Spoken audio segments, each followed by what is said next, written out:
안녕하세요. 마카오의 김 교수입니다. 제가 이 동영상을 촬영하는 건 되게 오랜만인 것 같은데 여러 가지 일들이 있어가지고 어쨌든 지금 그 과학적인 증명 방법에 대한 두 번째 거를 준비를 하고 있습니다. 예, 그거 되는 대로 올려드리도록 할게요. 근데 그거보다 오늘 제가 하고 싶은 주제는 데이터로 거짓말하는 방법에 대해서 알려드리려고 합니다. 어, 이 데이터로 거짓말을 하는 방법은 사실 여러 가지가 있어요. 여러 가지가 있고, 그리고 이제 가장 쉽게 하는 거짓말은 그냥 데이터를 조작하는 거죠. 그죠? 있는 데이터를 없는 데이터로 넣는다든가. 근데 오늘 제가 이 소개해 드릴 거는 그 뭐랄까 조금 고차원적인 거짓말이라고 해야 되나? 그거에 대한 예를 제가 보여드리도록 하겠습니다. 오늘 아침에 페이스북 제 페북을 통해서 이 어떤 분이 이런 거를 해주셨어요. 그리고 이제 그 페북 하시는 제 패친께서 이렇게 얘기를 하셨더라고요. 형평성까지는 아니지만 균형감을 잃었다는 것은 확실한 것 같다라고 이렇게 얘기를 하시면서 이 링크를 주셨어요. 이게 링크가 뭐냐면은 이런 거예요. 이제 그 조국 그 사태 때 나온 기사 수가 이만큼이고 윤석열 장모 사태 때 나온 거는 이런 식이고 그리고 이제 기사를 이렇게 비교했었을 때 이렇다 뭐 대충 이제 이런 얘기입니다. 그래서 이제 현재 미디어 기사들이 쓰레기다 뭐 이런 얘기를 하는 것 같아요. 그 이제 그런 거죠, 그죠? 어, 저도 되게 죄송한 얘기지만 기자들은 기레기라고 생각을 하는데 조금 다릅니다. 제가 그 이유를 설명해 드릴게요. 그 이런 거예요. 그 기본적인 지금 아이디어가 그거잖아요. 지금 이제 저희가 이제 이 모델을 하니까 히스토리컬 팩트가 있어요. 기사 내용이 있단 말이에요. 그죠? 기사 내용이 있고 그죠? 그 다음에 그 기사를 내용으로 해서 뭘 한 거예요? 소위 말하는 과학적 증거 제시를 한 거예요. 이 과학적 증거 제시라는 게 뭐냐면 그 기사 통계를 가지고 조국 그냥 조국이라고만 쓰겠습니다. 관련 기사 쫙 뭐 표창장이겠죠, 그죠? 그 다음에 윤석열 관련 기사 그죠? 쫙 이렇게 쫙쫙 이렇게 가져와서 그죠? 가져와서는 뭘 한 거죠? 이 숫자 뭐 같은 기간으로 했겠죠. 저는 뭐 이것까지 뭐 여기 10일이라고 돼 있으니까 뭐 10일간이라고 합시다. 10일 그죠? 그다음에 이렇게 하니까 뭐 이게 뭐 엄청나게 많다. 그죠? 그래서 이걸 가지고 데이터를 만들고 이 데이터를 기반으로 해서 결론이 뭐죠? 편향됐다 이거죠. 조금 더 바꿔 얘기하면은 이제 조국 아저씨한테 너무 한 거 아니냐라는 식의 이제 편향된 게 사실이 아니냐라고 이렇게 인식을 하게 됩니다. 그죠? 인식하는 사람은 셀프죠. 저예요. 그리고 이제 제 패친 친구분은 이렇게 인식을 하신 거죠. 그죠? 편향됐다. 예. 그런 거잖아요. 지금 아이디어는 그래요. 근데 이게 가장 큰 문제가 뭐냐면 제가 그냥 결론부터 말씀을 드릴게요. 결론부터.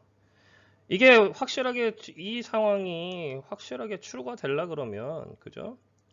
그러면 이 기사의 종류랑, 그죠? 이 기사의 종류, 그러니까 뭐냐면은 조건이 같아야 돼요. 조건이. 근데 조건이 다르다고. 이 기사에는 뭐가 포함이 돼 있어요? 조국을 옹호하는 기사도, 첫 번째, 그보다 저는 이 데이터 컬렉션이, 저는 참여라고 생각합니다. 그거 빼먹을 뻔했네, 중요하게. 저는 이거 뭐 데이터를 물론 이제 거짓일 수도 있지만, 저는 그냥 참여라고 볼게요. 좋다 이거예요. 이거 참여라고. 참여라고 보고 시작하는 거니까 그거에 대한 오해는 하지 마세요. 자, 이 기사에는 조국을 옹호하는 기사도 있지만 이거를 반대하는 기사도 있어요. 여기는 소위 말해가지고 이거를 찬성하는 사람만 있는 게 아니고 반대하는 사람 기사도 있다고. 여기는 그죠? 여기도 엄밀하게 말해서 찬성하는 사람 기사도 있고 반대하는 사람 기사도 있어요. 그죠? 무슨 얘기냐? 이게 잘못됐다라고 얘기하는 사람도 있고, 아니다. 그렇게 하는 게 맞는 거다라고 얘기하는 사람도 있고, 여기도 마찬가지예요. 그럼 결국에 조건이 같아야 된다는 거는 무슨 얘기냐면, 옹호하는 기사끼리 비교할 거니까, 그러니까 조국을 옹호하는 사람과 윤석열 장모 그러니까 이거죠. 옹호한다는 게 그거죠. 조국 딸내미 그 표창장 그거 해도 괜찮다. 억셉터블 하다. 그죠? 윤석열 장모 그거 해주는 거 억셉터블 하다. 이렇게 비교를 하든가. 아니다. 그거 잘못된 거다. 리젝이다. 윤석열 잘못됐다. 리젝이다. 비교를 하려면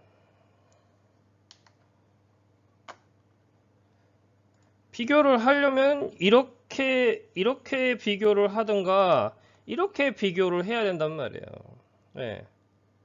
그냥 이 내용은 뭔지 아세요? 이 내용은 그냥 이 시기 때 조국의 이야기를 많이 한 거예요. 사람들이. 그리고 이 시기 때 그때에 비해서 사람들이 윤석열에 대한 이야기를 적게 하는 거예요. 이 데이터를 통해서 이렇게 보여주는 거는 이 편향성이 아니고, 인기도예요, 인기도라고. 틀림없이 조국에 대한 이야기를 많이 했을 거예요. 저도 하루가 멀다 하고 조국 아저씨를 까는 얘기를 했었으니까. 근데 그에 반해서 윤석열에 대한 얘기는 제가 최근에 한 적이 없어요. 왜일까요? 여기서 이제 그게 나옵니다. 첫 번째 뭐냐? 조건이 달라요. 그죠? 조건이 달라요. 이게 거짓말하는 방법이에요. 거짓말을 하는 방법이에요. 조건이 틀림없이 다른데 같이 얘기하는 거. 그다음 두 번째가 뭐냐? 한번 생각을 해보세요. 그 당시에는 조국의 이야기가 핫토픽이었다고, 메인이었다고. 지금은 뭐예요? 지금은 어느 게 핫토픽이죠? 지금은 코로나 바이러스가 핫토픽이에요. 코로나 바이러스가 핫토픽이라고. 윤석열 얘기를 할 수가 없어, 지금. 대부분의 사람들이 어디에 포커스가 있죠? 코로나 바이러스에 포커스가 있습니다. 지금 코로나 바이러스에 대한 그 정부의 정책이 옳으냐, 그르냐에 대한 걸로 사람들이 포커스가 있지, 윤석열 장모권은 포커스가 안 가 있다고. 그러면 포커스가 안 가 있으면 당연히 기사량이 적겠죠. 그런 거예요. 포커스가 틀림없이 달라요. 포커스가 틀림없이 다르다고. 포커스가 다른데 이걸 뭐예요? 그때만큼 핫토픽인데 언급을 하지 않는다. 라는 식의 지금 발언을 하고 있는 거예요. 이런 거예요. 이게 되게 별거 아닌 것 같은데 이게 바로 그 데이터 사이언스 하시는 분들이 가장 많이 현혹되기도 하고, 그 다음에 가장 많이 잘못 알고 있기도 하고, 가장 많이 헷갈려 하시기도 합니다. 그래서 거짓말을 예, 이건 전형적인 거짓말이에요. 이건 편향된 거를 알려줄 수는 없어요. 이거는 몰라요. 이 데이터만 가지고 지금 있는 이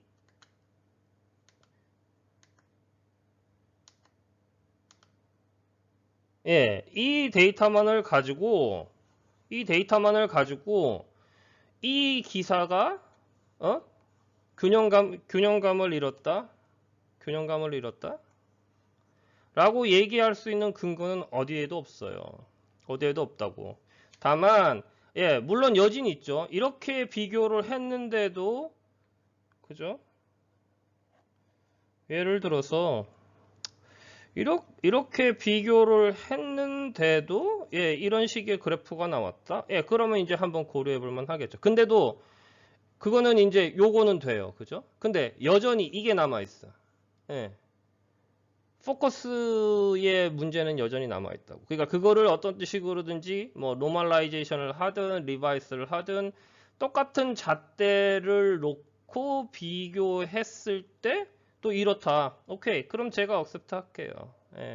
근데 지금 현재 상황에서는 이 데이터만을 가지고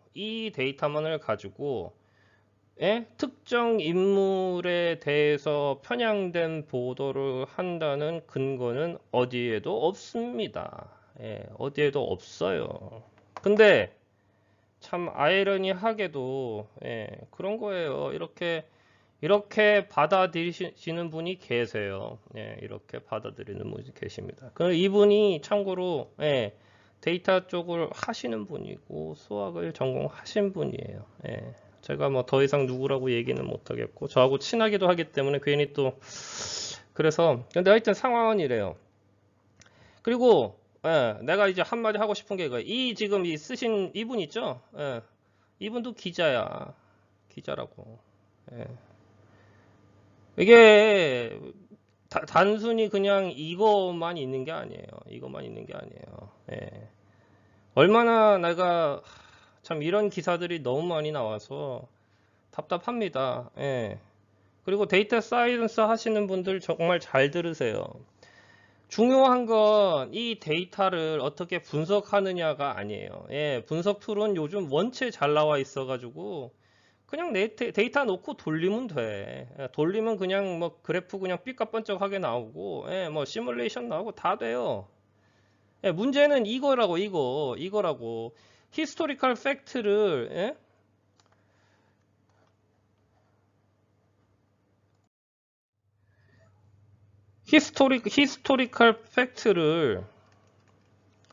히스토리컬 팩트를 어떤 증거의 증명을 통해서 가지고 오느냐에서 제일 중요한 게 이거. 이 다음에 데이터가 나와요. 데이터가 나오고 인사이트가 나옵니다. 문제는 여기. 그리고 이 증거나 증명은 데이터를 더 모은다고 되는 게 아니에요. 아까도 말씀드렸지만 저는 이분이 이 글을 쓰신 이분이 이 데이터를 저는 거짓말을 했다고 생각 안 합니다. 가져오셨겠죠. 그게 얼마나 노가다인데. 제가 노가다인 것도 알고 그 얼마나 시간을 많이 허비해야 된다고. 이거 추루라고 인정한다고. 인정한다고. 근데 참 답답해요. 이런 식으로 이해를 하시는 분이 이게 참 이렇게 이해를 하시는 분이 나름대로 똑똑하시고 능력이 있는 분이라는 게 저는 그게 아이러니해요. 아예 모르면 몰라서 그러죠. 세상은 아는 만큼 보이고 보이는 만큼 알거든요. 그런데 이거는 뭐 인생 경험 많이 해보시고 나름대로 인사이트도 계신 분이 이게 왜 이렇게 되는 줄 아세요? 이게 이제 조금만 더 설명을 하자면 이게 이렇게 되는 이유는 그거예요. 이렇게 되는 이유는 되는 이유는 스테이트먼트를 인식을 할 때 감정적인 게 있어서 셀프. 이것 때문에 그런 거예요. 이것 때문에. 이분의 성향은 빤하죠, 그죠? 이 얘기를 하신 분의 정치 성향은 딱 오잖아요, 감이. 그리고 이 얘기를 한 기자의 정치 성향도 딱 오잖아. 그리고 나름대로 조사를 해가지고 팩트를 가지고 얘기를 했잖아, 그지? 근데 문제는 이게 거짓말이라는 거예요. 이게 핵심적으로 이게 거짓말이라는 거야. 이게 거짓말이라고. 얘는 참을 썼다고 하는데 이게 거짓말이야. 왜 거짓말을 하냐고. 이건 틀림없이 언노운이잖아. 언노운 명제잖아. 근데 왜 참이라고 우겨요? 이 데이터를 들고 와서 제발 기자들 기사들 좀 똑바로 씁시다. 데이터만 들고 들어왔다고 해가지고 그게 과학적인 기사가 아니고 그게 쉽게 해가지고 증명이 된 기사가 아니라고. 그리고 데이터 사이언스 하시는 분들도 마찬가지예요. 데이터가 있다고 해서 그 데이터가 실질적으로 팩터가 되는지 혹은 스테이트먼트 오브 팩트가 되는지를 판단하는 문제는 별개 문제예요. 이거는 데이터를 아날라이즈 하는 능력과는 별개의 문제라고. 제발 이거 까먹지 마세요. 그래서 진짜로 제대로 데이터 사이언스를 하시려면 진짜 수학하고 물리를 하셔야 됩니다. 수학하고 물리를 하셔야, 컴퓨터 사이언스 하라는 얘기도 아니고 수학하고 물리를 하셔야 돼요. 거기에 들어가 있는 기본적인 철학을 이해를 하셔야지 어떤 사실을 봤었을 때 그나마 객관적이 돼요. 그나마 객관적이 됩니다.